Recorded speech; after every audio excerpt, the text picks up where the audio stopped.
සියලුම ආතරයිටිස් රෝග සඳහා රාජපුර හන්දි තෙල ඔබ සුවෙන් තබයි.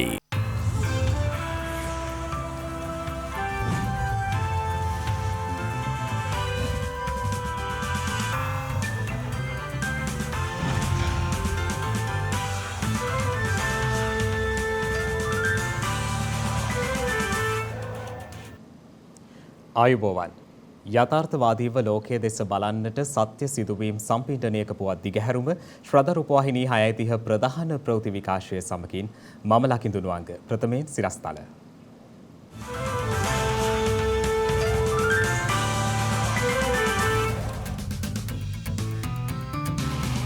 දිවයිනට ආනයනය කළ නවතම ගෑස් තොගයද රට තුළට ඇතුළු කර ගැනීම නතර කරයි.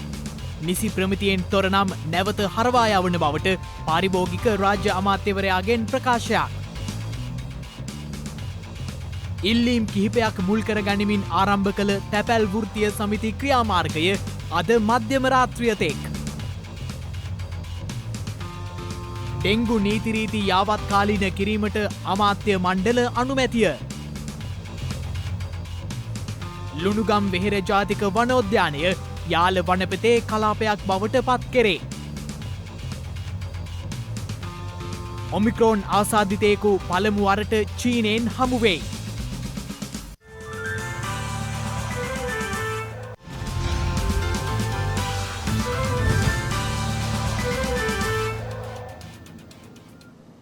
පසුගියදා මෙරටට අනයනය කළ ගෑස් තොගය නියමිත ප්‍රමිතියකින් තොර නම් එම ගෑස් තොගය ප්‍රතික්ෂේප කිරීමට පියවර ගන්නා බව පාරිභෝගික ආරක්ෂණ රාජ්‍ය අමාත්‍ය ලසන්ත අලගියවන්න මහතා පවසනවා.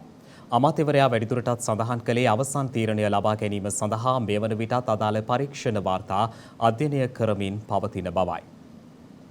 විශේෂයෙන්ම පාරිභෝගික අධිකාරිය විසින් සෙනසුරාදා දිනේ ළඟා වුණු ඒ නැව තවමත් ඒ ගෑස් ගොඩ බාණ්ඩ අවශ්‍ය අවසරය ලබා දුන්නේ නැහැ. මේ මොහොත වන විටත් මගේ අමාත්‍යාංශයේ පාරිභෝගික අධිකාරියත් ප්‍රමිති ආයතනයත් ප්‍රතිචාර මණ්ඩලයත් ITI ආයතනයත් නිලධාරීන් ඒ අය විසින්ම ලබාගත්තු ඒ නියැදි තුලින් ඛනිජ දිලිත් ගස් සංස්ථාව පරීක්ෂණ වාර්තාව ලබා දීලා තිබෙනවා. ඒ වගේම ඉන්ටර්ටෙක් ආයතනයේ පරීක්ෂණ වාර්තාව ලබා දීලා තිබෙනවා. ඉතින් පරීක්ෂණ වාර්තා පිළිබඳව අධ්‍යයනය කරමින් පවතින්නේ.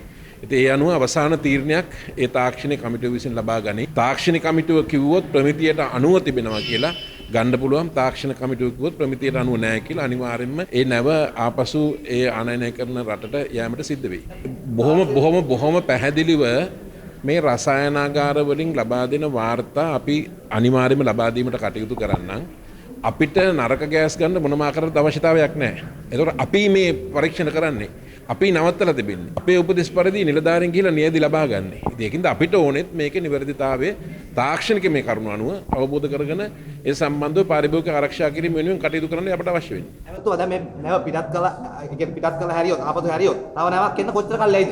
නෑ ඒ මොන හිගේ ඇති වුණත් ප්‍රමිතියට අනුව නැත්තම් අනිවාර්යයෙන්ම ගන්න නැහැ. ඒ හිගේ පිළිබඳව වෙනම ප්‍රශ්නයක්. මැරිච් එක්කෙනා සම්බන්ධව කොහොමද මේ ගෑස් එක ඒ සම්බන්ධ නඩු දානවා කියලා තියෙනවා. විශේෂයෙන්ම අපි ජීවිතයක් නැතිවීම පිළිබඳව අන්තිමේ වශයෙන් මූල්‍යමය වශයෙන් වටිනාකමක් කොට දෙන්න පුළුවන්කමක් නැහැ. ඒ ජීවිතයටත් ඒ දරුවන්ටත් එතකොට අපේ බලාපොරොත්තු අරමුණ ඒ සඳහා විශේෂ සමාගම් වලට අපි කියලා තිබෙනවා. ඒ සම්බන්ධව යම්කිසි ආකාරයක සාධාරණයක් ඉටු කරන්න කියලා අපිත් ඒ වෙනුවෙන් පෙනී හිටිනවා. වෙනි තත්ත්වයන් නැති නොවීම සඳහා කටයුතු කිරීම තමයි අපේ ප්‍රධාන අරමුණ බවට පත් වෙන්නේ. තැපැල් සේවකීන් ආරම්භ කළ සංකේත වැඩ වර්ජනය අද මධ්‍යම රාත්‍රී 12 දක්වා ක්‍රියාත්මක කිරීමටයි තීරණය කර ඇත්තේ. ඉල්ලීම් 24ක් මුල් කර ගනිමින් ඊයේ පස්වරුවේ ඔවුන් මෙම වර්ජනය ආරම්භ කළා. උසස්වීම් හා බඳවා ගැනීම් කඩිනම් කිරීම ඇතුළු ඉල්ලීම් 24ක් මුල් කර ගනිමින් ඔවුන් මෙලෙස සංකේත වැඩවර්ජනයක නිරත වන්නේ ඊයේ පස්වරු 4 සිටයි. ඒකාබද්ධ තැපැල් වෘත්තීය සමිති පෙරමුණේ සම කැඳවුම්කරු චින්තක බණ්ඩාර මහතා සඳහන් කළේ කොළඹ මධ්‍යම තැපැල් හුවමාරුව තැපැල් හා උප තැපැල් කාර්යාලවල සේවාවලින් සිය සමාජිකයන් ඉවත් වූ බවයි. මේ හේතුවෙන් තැපැල් කාර්යාලවල සේවා කටයුතු අඩාල වී ඇති අතර එහි සේවා ලබා ගැනීමට පැමිණි ජනතාව පත් වූයේ දැඩි අපහසුතාවයකටයි. හැබැයි මේ වැඩවර්ජනය තුළ අවදුරටත් මේ කණ්ඩායම් අපිට ඇහුම්කන් දෙන්නේ නැත්නම් නිසි ප්‍රතිචාර අපිට නොදැක්වුවොත් අද පැවැත්වන මේ සංකේත වැඩවර්ජනය අඛණ්ඩ වැඩවර්ජනයක් බවට අපි පරිවර්තනය කරනවා. එක දවසක අලාභය මාස ගණනක අලාභයක් වෙන්නට පුළුවන්, දින ගණනාවක අලාභයක් වෙන්නට පුළුවන්, සති ගණනාවක අලාභයක් වෙන්නට පුළුවන්. ඒ නිසා වහාම මේවට පිළිතුරු දෙන්න. මිනිස්සු මේ වෙන විට මහජනතාව පැත්තෙන් දැඩි අසීරුතාවයකට පත් වෙලා තියෙනවා. ඒ වගේම සේවකයන්ගේ පැත්තෙන් දැඩි අසීරුතාවයකට පත් වෙලා තිබෙනවා.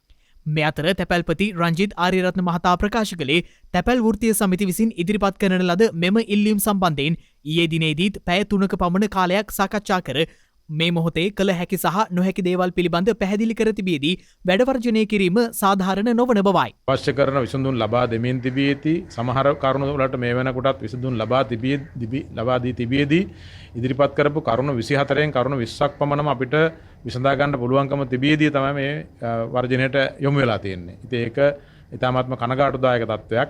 අපි තැපැල් දෙපාර්තමේන්තුව විදිහට කණ්ඩායමක් විදිහට නැත්නම් ධම්මලක ආකාරයෙන් තමයි සේවාවන් පවත්වාගෙන යන්න වෙන්නේ. ඒ සේවාවේ එක පුරුකක් බිඳුනොත් වැඩ කටයුතු අඩාල වෙනවා. ඒ නිසා අපිට සේවා පවත්වාගෙන යාමේ ගැටලුවක් තියෙනවා. නමුත් විශාල සංඛ්‍යාවක් සේවයට වාර්තා කරලා තිබෙනවා. ඒ වාර්තා කළා වුණාට ඒ අයට වැඩ කටයුතු කරගෙන යාමට නම් සියලු දෙනාගේම සහභාගීත්වය අවශ්‍යයි.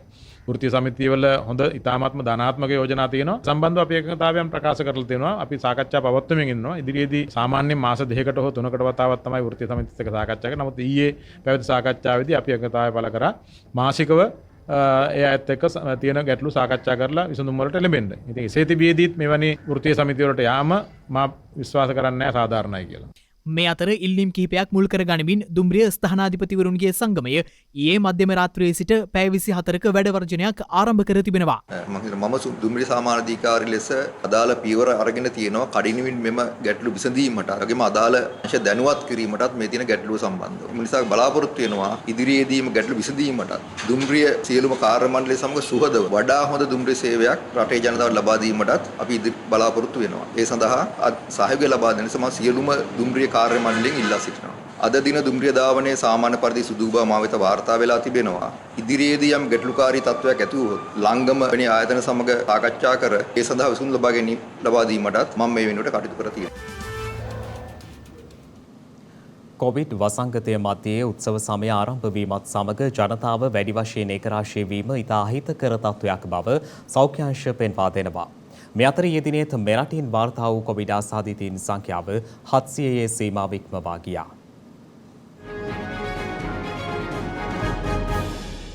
අකණ්ඩව මෙරටින් වාර්තා වන දෛනික කොවිඩ් ආසාදිතයන්ගේ සංඛ්‍යාව 700 සීමාව පසු කරමින් ඊයේ දිනේත් තවත් කොවිඩ් ආසාදිතයන් 747 දෙනෙකු මෙරටින් වාර්තා වුණා. ඒත් සමග මෙරටින් වාර්තා වන සමස්ත කොවිඩ් ආසාදිතයන් සංඛ්‍යාව දැක්වුණේ 5,75,432ක් ලෙසයි. එමෙන්ම පසුගියදා සිදු වූ තවත් කොවිඩ් මරණ 27ක් සෞඛ්‍ය සේවා අධ්‍යක්ෂ ජෙනරාල්වරයා විසින් ඊයේ තහවුරු කරනු ලැබුවා. ඒ අනුව මෙරටින් වාර්තා වන සමස්ත කොවිඩ් ආසාදිත මරණ සංඛ්‍යාව 14,641ක් දක්වා ඉහළ ගොස් තිබෙනවා. මේ අතර එළඹෙන උත්සව සමයේදී සංචරණ සීමා පැනවීමකින් තොරව උපාය මාර්ගිකව තත්ත්වය කළමනාකරණය කිරීමට කටයුතු කරන බව රාජ්‍ය අමාත්‍ය මහාචාර්ය චන්න ජයසුමන මහතා පවසනවා. ඒ අනුව උත්සව සමය ආරම්භ වීමත් සමග ජනතාව වැඩි වශයෙන් ඒකරාශී වීම ඉතා අහිතකර තත්ත්වයක් විය හැකි බවයි සෞඛ්‍ය අංශ වෙතින් දිගින් දිගටම අවධාරණය කර ඇත්තේ. ඒ හේතුවෙන් සාමූහික වශයෙන් ඒකරාශී වීම හැකිතාක් අවම කරන ලෙසට සෞඛ්‍ය අංශ දැනුම් දී තිබෙනවා. මේ අතර දෙවයින පුරා සිදු කෙරෙන කොවිඩ් එන්නත් කරන වැඩසටහන යටතේ මෙරට බූස්ටර් මාත්‍රාව ලබාගත් සමස්ත පුද්ගලයන් සංඛ්‍යාව මිලියන 1.5 සීමාවට ආසන්න වී තිබෙනවා. ඒ අනුව ඊයේ දිනය වන විට මෙරට කොවිඩ් 3 වන මාත්‍රාව ලබාගත් පුද්ගල සමස්තය දැක්වුණේ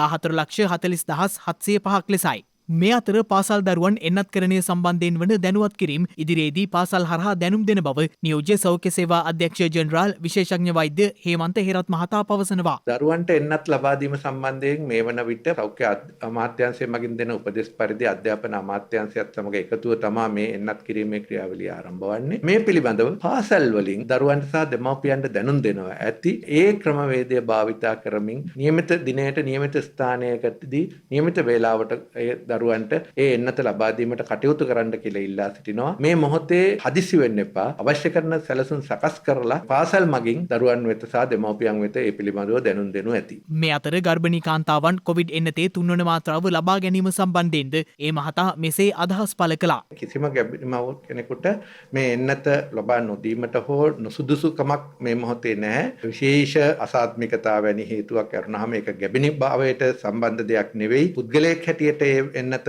ලබා දීමට නුසුසුකමක් තිබෙනවා නම් වෛද්‍ය හේතුන් මත ඒ හැරුණුකොට අන් සියලුම මව්වරුන්ට නියමිත මාත්‍රාව නියමිත අවස්ථාවේදී ලබා ගැනීමට කිසිම ගැටලුවක් නැහැ. ඒ නිසා ඒ පිළිබඳව ප්‍රදේශයේ සෞඛ්‍ය වෛද්‍ය නිලධාරීතුමා එක්ක සාකච්ඡා කරලා දිනයක් නියම කරගෙන එම අවස්ථාවේදී මේ Tamanට නියමිත දිනයට මේ තුන්වන මාත්‍රාව ලබා ගන්න ඒකේ කිසිම ගැටලුවක් නැහැ. මේ මොහොතේ තුන්වන මාත්‍රාව ලබා ගැනීම වැදගත් වෙනවා. ඒක හරහා පළමුවෙන්ම තමන්ගේ ආරක්ෂාව සැපේනවා. ඒ වගේම ශරීරය තුළ ප්‍රතිශක්තිය වැඩිවීම හරහා මේ රෝගය පැතිරෙන්නට තියෙන ඉඩත් යම් ප්‍රමාණයකට අඩු කරගන්න අපිට පුළුවන්. මොකද ශරීරයේ ප්‍රතිශක්තිය වැඩි නම් එළියට දමන වෛරස් ප්‍රමාණය අඩු වෙන නිසා.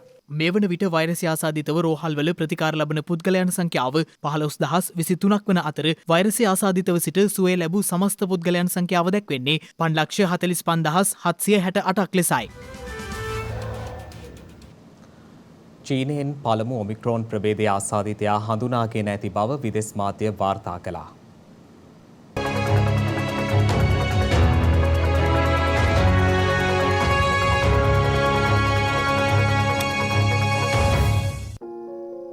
ලෝපුරා සීග්‍රීන් ව්‍යාප්තවමින් පවතින ඔමික්‍රෝන් නව කොවිඩ් ප්‍රභේදය ආසාදිත වූ පුද්ගලයෙකු චීනයෙන් පළමුවරට වාර්තා වී තිබෙනවා. එම ආසාදිතයා විදෙස් රටක සිට එරටට පැමිණි සංචාරකයෙකු වන බවයි විදෙස් මාධ්‍ය වාර්තා කළේ. එමෙන්ම නව ප්‍රභේදය ආසාදිත පුද්ගලයා මේ වන විට ස්වයං නිරෝධායනය වෙමින් රෝහල්ගතව ප්‍රතිකාර ලබන බවද එරට මාධ්‍ය වාර්තා කළා.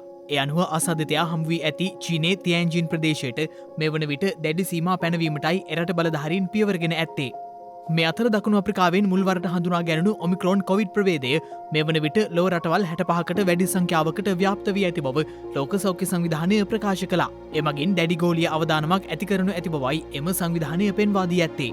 ඔමික්‍රෝන් ප්‍රභේදය එන්නත් ප්‍රතිශක්තිය මගහරන බවට සායනික දත්ත ලැබී ඇති නමුත් එමගින් අසාධ්‍ය රෝගීන් සංඛ්‍යාව ඉහළ නංවන්නේද යන්න පිළිබඳව තවමත් තොරතුරු අනාවරණය කර ගනිමින් සිටින බවද ලෝක සෞඛ්‍ය සංවිධානය පෙන්වා දෙනවා. ඉහළ සම්ප්‍රේෂණ හැකියාව හේතුවෙන් ආසාදිතයන් සංඛ්‍යාව කැපී පෙනෙන ලෙස ඉහළ යාම ඇතුළු හේතුන් කිහිපයක් මත ඔමික්‍රෝන් ප්‍රභේදයෙන් සමස්තයක් ලෙස ඉහළ අවදානමක් පවතින බවයි ලෝක සෞඛ්‍ය සංවිධානය අවධාරණය කළේ.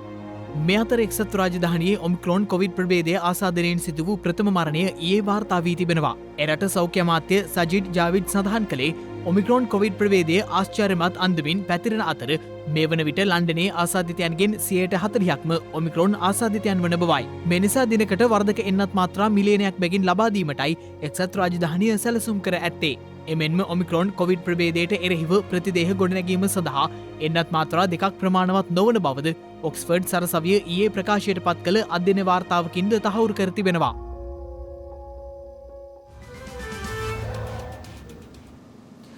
ඩෙංගු රෝගය වැළැක්වීමට අදාළව දැනට පවත්නා නීති රීති යාවත්කාලීන කිරීමට අමාත්‍ය මණ්ඩල අනුමැතිය හිමිව තිබෙනවා. මේ අතර බාල වයස්කරුවන්ට මරණ දඬුවම නියම කිරීමට අදාළ අපරාධ නඩු විධාන සංග්‍රහ පනත සංශෝධනය කිරීමටයි කැබිනට් අනුමැතිය හිමි පැත්තේ. ඉතා අවදානම් මට්ටමකට ළඟා වී ඇති ඩෙංගු රෝග ව්‍යාප්තිය මෝසම් වැසි කාලයේදී තවදුරටත් උත්සන්න වීමේ ප්‍රවණතාවක්ද පවතින බැවින් වසංගත තත්ත්වයක් ඇතිවීම වළක්වා ගැනීම සඳහා අදාළ සියලු පාර්ශ්වයන්ගේ සහභාගීත්වයෙන් යුතු ඒකාබද්ධ ජාතික වැඩපිළිවෙලක් අමාත්‍යාංශය හරහා ක්‍රියාත්මක කිරීමට සැලසුම් කර තිබෙන අතර ඒ සඳහා ජනාධිපතිවරයා ඉදිරිපත් කළ කැබිනට් පත්‍රිකාවට අමාත්‍ය මණ්ඩල අනුමැතිය හිමි වී තිබෙනවා. ඩෙංගු රෝගය වැළැක්වීමේ සහ පාලන ක්‍රියාකාරකම් ස්ථිරව පවත්වාගෙන යාම සඳහා සෑම ආයතනයකම ඒ සඳහා වෙන් වූ නිලධාරියෙකු නම් කිරීම ජාතික සම්බන්ධීකරණ කමිටු හා ප්‍රාදේශීය සම්බන්ධීකරණ කමිටු රැස්වීම්වලදී කරුණු සමාලෝචනය කොට අවශ්‍ය පියවර ගැනීම ඩෙංගු රෝගය වැළැක්වීම සම්බන්ධයෙන් වන පළාත් දිස්ත්‍රික් ප්‍රාදේශීය සහ බිම් මට්ටමේ සම්බන්ධීකරණ කටයුතු වල වගකීම පළාත් ආණ්ඩුකාරවරුන් වෙත පැවරීම ඩෙංගු රෝගය වැළැක්වීමට අදාළව දැනට පවත්වා නීති යාවත්කාලීන කිරීම සහ ඩෙංගු රෝගය වැළැක්වීම සම්බන්ධයෙන් වන සමස්ත කාර්යයන් සම්බන්ධීකරණය කිරීමේ වගකීම ජාතික ඩෙංගු මර්ධන ඒකක වෙත පැවරීම යන යෝජනා සඳහා මෙලෙස කැබිනට් අනුමැතිය හිමි වී තිබෙනවා. අපරාධ නඩු විධාන සංග්‍රහ පනතේ 281 වන වගන්තිය සංශෝධනය කිරීම පිණිස අධිකරණ අමාත්‍යවරයා ඉදිරිපත් කළ යෝජනාවට කැබිනට් මණ්ඩල අනුමැතිය හිමි වී තිබෙනවා. අධිකරණයේ මතය අනුව වරද සිදු කරන අවස්ථාවේදී වයස අවුරුදු 18ට අඩු කවර හෝ තැනැත්තෙකුට එරෙහිව මරණ දඬුවම නියම කිරීම හෝ සටහන් කිරීම නොකළ යුතු බවට සහ එම දඬුවම වෙනුවට එම තැනැත්තා ජනාධිපතිවරයාගේ කැමැත්ත ඇති තාක් රැඳුම් භාරයේ තැබීමෙන් දඬුවම් කිරීමට හැකිවන පරිදි දඬු නීති සංග්‍රහයේ 53 වන වගන්තිය සංශෝධනය කිරීමට පියවරගෙන තිබෙනවා. එහෙත් වරද සිදු කරන අවස්ථාවේදී එම තැනැත්තාගේ වයස අවුරුදු 18 රටට අඩුවන විටකදී මරණ දණ්ඩනය පැනවීමෙන් දඩුවම් නොකළ යුතු බවට වන විධානය අපරාධ නඩු විධාන සංග්‍රහය පනතේ 281 වන වගන්තිය ඇතුළත් නොවන බැවින් පවතින අවිනිශ්චිතතාවය ඉවත් කිරීම පිණිස අපරාධ නඩු විධාන සංග්‍රහ පනතට අදාළ සංශෝධන සිදු කළ යුතු බවයි හඳුනාගෙන ඇත්තේ. ලුණුගම්වේර ජාතික උද්‍යානයේ යාල කලාප 6 ලෙස ප්‍රකාශයට පත් කිරීමට ඉදිරිපත් කළ යෝජනාවට කැබිනට් අනුමැතිය හිමි වී තිබෙනවා. මෙම ජාතික උද්‍යානය යාල ජාතික උද්‍යානයට සමාන කාලගුණික ලක්ෂණ වලින් සමන්විත වන අතර ජාතික උද්‍යාන දෙකෙහි වාසය කරන සත්ව විශේෂද සමාන වන බැවින් එක සමාන වූ කාලගුණික ලක්ෂණ ජෛව විවිධත්ව හා පාරිසරික ලක්ෂණ වලින් සමන්විත ජාතික උද්‍යාන දෙකක් වශයෙන් පවත්වාගෙන යාම වෙනුවට ලුණුගම්වේර ජාතික උද්‍යානය යාල ජාතික උද්‍යානයේ කලාපංක 6 වශයෙන් ප්‍රකාශයට පත් කිරීමටයි මෙලෙස අනුමැතිය හිමි වී ඇත්තේ. ළමා ශ්‍රමය මෙරටින් තුරන් කිරීමට නම් රටේ ජනතාව දරිද්‍රතාවයෙන් මිදී ඉහළට පැමිණිය යුතු බව කම්කරු අමාත්‍ය නිමල් සිරිපාලත සිල්වා මහතා පවසනවා. 2021 ළමා ශ්‍රමය තුරන් කිරීමේ ජාත්‍යන්තර වර්ෂය නිමිත්තෙන් පැවැත් වූ වැඩසටහනකට එක්වෙමිනුයි අමාත්‍යවරයා මේ අදහස් පළ කළේ. අපේ ළමා ශ්‍රමයේ ප්‍රමාණය 100%කටත් වඩා අඩු ප්‍රමාණයක් සමස්ත ශ්‍රම බලකායි. අනිකුත් කාරණාවලින් මෙන්ම අපි ලෝකයේ ඒ අංශයෙන් තාම ඉදිරියෙන් සිටින රටක් වීම ගැන ඉතාමත්ම සතුටු විය යුතුයි. විශේෂයෙන් ලෝකයේ බොහෝ රටවල් දිහා බැලුවොත් එහෙම තාම ලාභෙට ලබා ගන්න පුළුවන් ළමා ශ්‍රමය පිළිබඳ වූ වාතාවරණයක් අද ගොඩනැගිලා තියෙනවා. නමුත් අපි ඒ තත්වයෙන් ගොඩ එන්නට මූලිකව කළ යුතු දෙයක් තමයි රටේ ජනතාව දරිද්‍රතාවයෙන් උප්පත්කමින් ගොඩ ගැනීම. සමාජයේ තියෙන විවිධ විෂමතාවයන් හා ආර්ථික ප්‍රශ්න නිසාම බොහෝ දෙමාපියන් ඉගැන්වීමක ශ්‍රමිකයන් බවට පත් වෙනවා. නැද පෙරදිග රටවල් වලට අනිකුත් රටවල් වලට අපේ අම්මලා රැකියාව හොයාගෙන ඉන්නේ. මේක අපේ තියෙන විදේශ විනිමය ප්‍රශ්නයට යම් ආකාරයක පිළිතුරක් වුණත් මෙය සතුටුදායක තත්වයක් නෙවෙයි. දැන් ඉන්දියාව වැනි රටවල් වල කාන්තාවන් විදේශ රටවල් වල නුපුහුණු රැකියාව සඳහා යාම තහනම්. ඉතින් අපේ රටේ ඒ තත්වයට අපි එන්නට ඕන. කියන එකයි කම්කරු අමාත්‍යවරයා වශයෙන් මගේ මතය නම් කාන්තාවන් පිටරට යනවා නම් වඩාත් ඉහළ මට්ටමේ පිරිමිනුත් කවුරු රැකියාව සඳහා යැවීමේ වැඩපිළිවෙලක් අපි ආරම්භ කරන්න ඕන. එහෙම කරොත් දරුවනුත් ආරක්ෂා වෙයි. නැත්නම් අපි ඩොලර් ලබා ගැනීමේ අභිප්‍රාය පමණක් ඔළුවට අරගෙන වැඩ කටයුතු කරොත් ළමා අයිතිවාසිකම් කාන්තා අයිතිවාසිකම් මේවා අපිට හොයාගන්නට ආරක්ෂා කරගන්නට පුළුවන් වෙන්නේ නැහැ. මෙම දිනවල වැඩි කතාබහකට ලක්ව ඇති රෙනෝල්ඩ් ධූමකේතුව එළැඹෙන 18 වනදායින් පමණ පසුව පියවි නිරීක්ෂණය කිරීමට හැකිවනු ඇති බවට විශ්වාස කරන බව කොළඹ විශ්වවිද්‍යාලයේ භෞතික විද්‍යා අධ්‍යනාංශයේ ජ්‍යෙෂ්ඨ මහාචාර්ය චන්දන ජයරත්න මහතා පවසනවා. රෙනෝල්ඩ් ධූමකේතුව මේ දිනවල දැඩි කතාබහට ලක්ව තිබෙනවා. කෙසේ වෙතත් මේ සම්බන්ධයෙන් අදහස් දක්වමින් කොළඹ විශ්වවිද්‍යාලයේ භෞතික විද්‍යා අධ්‍යනාංශයේ ජ්‍යෙෂ්ඨ මහාචාර්ය චන්දන ජයරත්න මහතා සඳහන් කළේ මෙම ධූමකේතුව එළැඹෙන 18 වනදායින් පමණ පසුව පියවි ඇසින් නිරීක්ෂණය කළ හැකි බවයි. දෙනෙතියක් ආධාරයෙන් මෙම ධූමකේතුව නිරීක්ෂණය කිරීම සුදුසු බවයි ඒ මහතා සඳහන් කළේ. සූර්යයත් පෘථිවියත් අතර පවතින දුරමෙන් 35,000ක දුරක සිට මෙම දුහමකේතුව පැමිණෙන බවත් ඉතාම අධික වේගයකින් ගමන් කරන බවත් ඒ මහතා වැඩිදුරටත් සඳහන් කළා. ප්‍රසිම මේ ධූමකේතුව ඊවේසට පෙනෙන්නේ නැහැ මේ වන විට ලංකාවේ අපිට සමහර රටවලට තාම අපහසුින් දැක ගන්න පුළුවන්කම තියෙනවා හොඳ තද කළුවර රහසක් තිබෙන අවස්ථාවකදී. නමුත් අනාගතයේදී අපි හිතමු 17 වෙනිදාන් පස්සේ වගේ මේ දැක ගැනීමේ අවස්ථාව උදා වෙන්න පුළුවන් පීවීඑසට පවා. දැනට දින 30ක් දාගෙන අපිම කියන ආකාරයෙන් බැලුවොත් මේ නිරීක්ෂණය කරන්නට පුළුවන්. මේ වසරේ දැනට තිබෙන හොඳම ධූමකේතුව මේ සොයාගත්තේ මෙම වසරේ මුල කාලයේදී ග්‍රෙගරි ලෙනෝඩ් කියන තැනෙත්තෙක් විසින් තාර්කා විද්‍යාඥයෙක්. ඒ නිසා මේකට දාලා තිනවා ලෙනෝඩ් ධූමකේතුව කියලා. අපේ C2021 A1 කියලා කියනවා. ඉතින් මේ ධූමකේතුව දැන් මේ දිනවල තිබුණේ උදේ අහසේ. නමුත් 14 වෙනිදාන් පසු මේ සූර්යාගේ අනිත් පැත්තේ යන නිසා හිරු බැස ගියාට පස්සේ තමයි අපිට දිස්වන්නේ. එවිට ඒ නිසා දැන් අපි මෙය බලනවා නම් 14 15 16 වගේ දවස්වල මෙය හිරු බැස ගියාට පසු බටහිර අහසේ පොඩ්ඩක් දිගට දිගට වන්නට සිටියට තරමක් ඉහළින් අංශක 10ක් ඉර බැස ගිහිලා විනාඩි 30ක් වගේ ඇතුළතදී නැරඹීම ඉතා සුදුසුයි. නමුත් පීවීඑසට පෙනේ කියලා මම විශ්වාස කරන්නේ නැහැ. දින 30ක් භාවිත කරන්න වෙනවා. සාමාන්‍ය සුළු දින 30ක් ගෙවලා තියෙන බයිනොකියුලර් එකක් පාවිච්චි කරපුවාම ප්‍රමාණවත් වෙනවා. 18 වෙනිදා වෙනිදා බටහිර අහස බැලුවොත් සූර්යය බැස ගියාට පසුව අපිට බලා ගන්න පුළුවන් තේකම තියෙනවා උඩින්ම තියෙන බ්‍රහස්පති ඊළඟට සෙනසුරු පහළට වෙන්න තියෙනවා අංශක 20ක් විතර පහළ සිද්ධියට පහළින් ඉර බැස ගියාම සිකුරු ග්‍රහලෝකෙ මේ සිකුරු ග්‍රහලයකට ඉතාම කිට්ටුවෙන් මේ ධූමකේතුව පිහිටනවා ඒ නිසා හොයාගන්න හරි ලේසි දැනතියක් තියෙනවා ජනවාරි මාසේ මුල දක්වා මේ තත්ත්වයෙන් අපිට නිරීක්ෂණය කරන්න පුළුවන් මොකද ජනවාරි 3 තමයි සූර්යයට ඉතාම ආසන්නයෙන් යන්නේ දැන් තවත් දේශීය පුවත් කිහිපයක් කෙටියෙන්.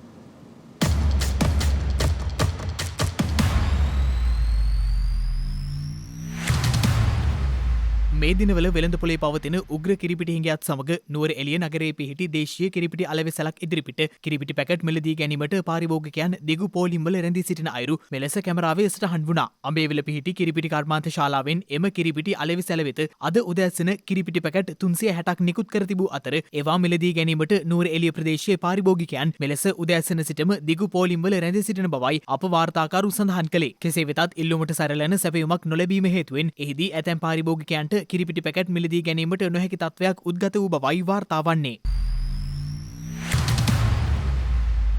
තඹුත්තේගම ආර්ථික මධ්‍යස්ථානයේ අද උදෑසන විවෘත කිරීමෙන් අනතුරුව එළවලු මිල ඉහළ අගයක පැවති බව ආර්ථික මධ්‍යස්ථාන බලධාරීන් සඳහන් කළා.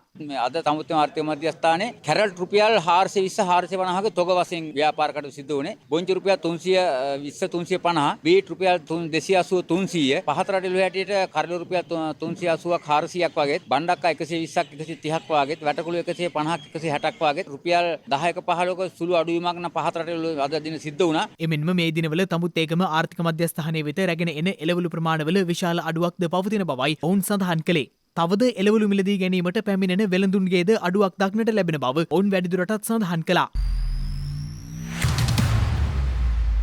මෙරට පූජා භූමි සංරක්ෂණය සහ සංවර්ධනය සඳහා ඉන්දියාවෙන් ඇමරිකානු ඩොලර් මිලියන 15ක මුදලක් ලබා දී තිබෙනවා. ඒ අනුව ඉදිරි වසර 5 සඳහා මෙරට පූජා භූමි සංවර්ධනය වෙනුවෙන් මෙම මුදල් ලබා දීමට තීරණය කර ඇති බවයි පළාත් සභා හා පළාත් පාලන කටයුතු රාජ්‍ය අමාත්‍ය කාර්යාලය සඳහන් කළේ. එමෙන්ම එම මුදලින් කොටසක් සොළොස්මස්ථාන පූජා භූමි සංවර්ධනය සඳහා යෙදවීමට කටයුතු කරන ලෙසද අග්‍රාමාත්‍ය මහින්ද රාජපක්ෂ මහතා විසින් පසුගියදා පැවති සාකච්ඡාවකදී අදාළ බලධාරීන් වෙත උපදෙස්ද ලබා දෙනු ලැබුවා.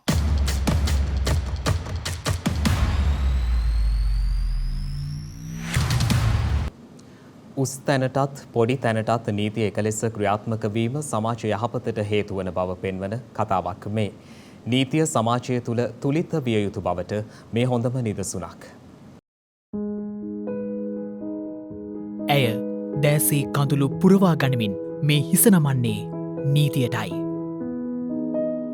ඇය සමාව ඉල්ලන්නේ සමස්ත සමාජයෙන්. මේ ජපානයේ ටෝකියෝ මෙට්‍රෝපොලිටන් සභා මන්ත්‍රී ෆුමිකෝ කිනොෂිටා.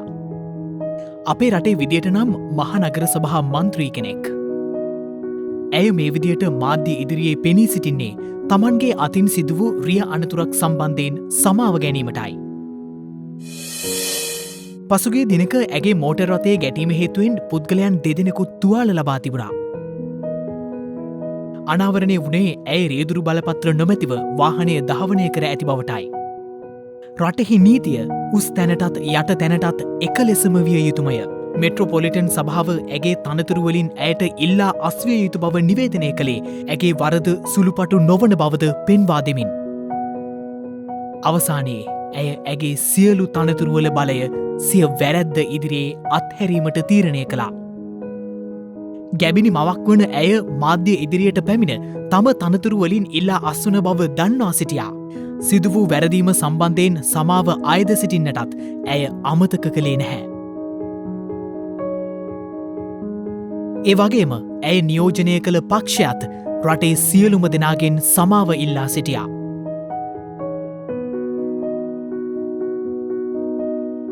අපට ඉතා කනගාටුයි. අනාගතයේදී මෙය නැවත කිසි දිනක සිදු නොවන පරිදි අපි දැඩි ලෙස නියාමනය කරනවා.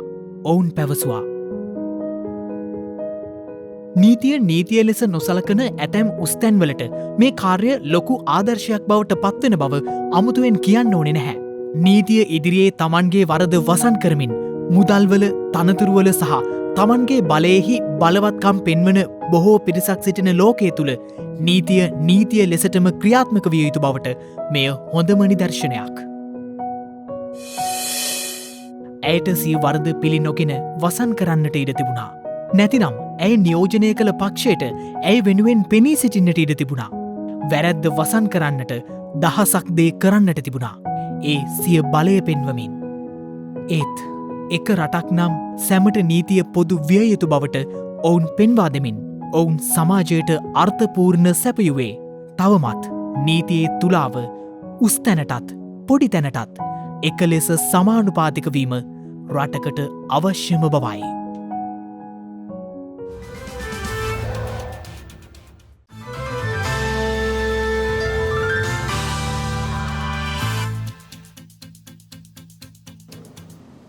අවධානය විදෙස් පුවත් වෙත. ටෙස්ලා සමාගමෙහි ප්‍රධාන විදායක නිලධාරියා වන ඊලෝන් මස්ක් 2021 වසරේ පුද්ගලයා ලෙස සුප්‍රකට ටයිම්ස් සංග්‍රහ විසින් නම් කර තිබෙනවා. සුප්‍රකට ටයිම්ස් සංග්‍රාව විසින් 2021 වසරේ ලොව වඩාත්ම බලපෑමක් ඇති කළ හැකි පුද්ගලයා ලෙස ටෙස්ලා තාක්ෂණ සමාගමේ නිර්මාතෘ ඉලෝන් මස්ක් නම් කර තිබෙනවා. ඇමසොන් නිර්මාතෘ ජෙෆ් බේසෝස් අභිබවා ලොව ධනවත්ම මිනිසා බවට පත් වූ ඉලෝන් මාස්ක් ඔහුගේ ටෙස්ලා විදුලි මෝටර් රථ සමාගමෙන් ඔබ්බට ගොස් අභ්‍යවකාශය ජය ගැනීමට ස්පේස් එක්ස් රොකට් නිර්මාණය කරමින් සිටිනවා. මාස්ක්ගේ ස්පේස් එක්ස් යානයකින් වෘත්තීයමය ගගනගාමීන් නොමැතිව අභ්‍යවකාශය සංචාරකයන් උඩුගුවනට යැවීමද ගත වූ වසරේදී ලෝකවාසීන්ට අත්දැකීමට හැකි වුණා.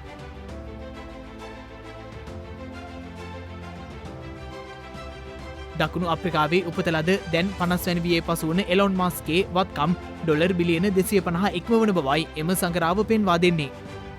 1927 වසරේ සිට ටයිම්ස් සංග්‍රාව මෙලෙස වසරේ මිනිසා නම් කරන අතර ඇමරිකානු ජනාධිපති ජෝ බයිඩන් සහ උප ජනාධිපතිනි කමලා හැරිස් පසුගිය වසරේ ලොව වඩාත්ම බලපෑම් ඇති කළ හැකි පුද්ගලයන් ලෙස නම් කර තිබෙනවා.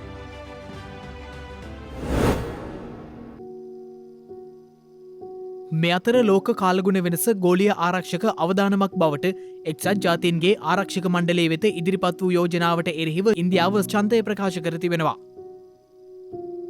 ජගත් සංවිධාන මහලේකම් අන්තෝනියෝ ගුටේරස් යෝජනාව ඉදිරිපත් කරමින් ප්‍රකාශ කළේ කාලගුණ වෙනසට සම්බන්ධ ආරක්ෂක අවදානම ගැටුම් වැළැක්වීමේ පරිපූර්ණ ක්‍රමෝපායේ වැදගත් අංගයක් බවයි. කෙසේ නමුත් ආරක්ෂණ මණ්ඩලයේ සමාජිකයන් 15 දෙනා අතුරින් ඉන්දියාව සහ රුසියාව ඊට එරෙහිව ඡන්දය ප්‍රකාශ කළා. රුසියාව ආරක්ෂක මණ්ඩලයේ නිත්‍ය සමාජිකයෙකු බැවින් එම යෝජනාව සම්මත වූයේ නැහැ. යෝජනාවට එරෙහිවීම පිළිබඳව කරුණු දක්වමින් ඉන්දියාව සඳහන් කර ඇත්තේ කාලගුණ වෙනස වැළැක්වීම සඳහා ඉන්දියාව ගෙන ඇති ක්‍රියාමාර්ග මෙම යෝජනාව මගින් අවතක්සේරුවට ලක්වන බවයි.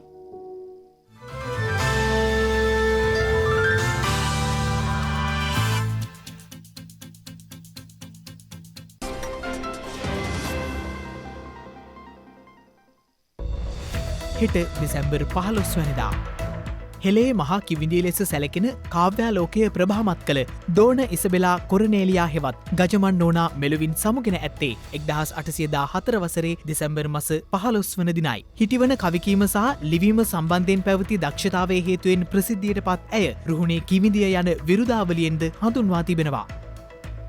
ශ්‍රී ලංකාවේ විශාලතම ප්‍රාසංගික කලා රඟහල වන නෙළුම් පොකුණ රඟහල විවෘත කර ඇත්තේ 2011 වසරේ දෙසැම්බර් මස 15 වන දිනයි. කාටුන් චිත්‍රපට කලාවේ පුරෝගාමයා මෙන්ම ලෝකප්‍රකට ඩිස්නි ලන්තේ නිර්මාතෘවරයා වූ වෝල්ට් ඩිස්නි මහතා අභාව ප්‍රාප්ත වී ඇත්තේ 1966 වසරේ දෙසැම්බර් මස 15 වන දිනයි. ඒ සමගින් ශ්‍රද්ධා ප්‍රධාන ප්‍රවෘත්ති විකාශය නිමාවට පත්වනවා. හමුවෙමු හෙටත් සවස 6:30ට. තෙරුවන් සරණයි. නමෝ බුද්ධාය. මෙවැනි වැදගත් පුවත් නැරඹීම සඳහා ශ්‍රද්ධා TV News YouTube channel එක subscribe කර සීනුව සලකුණ වන්න.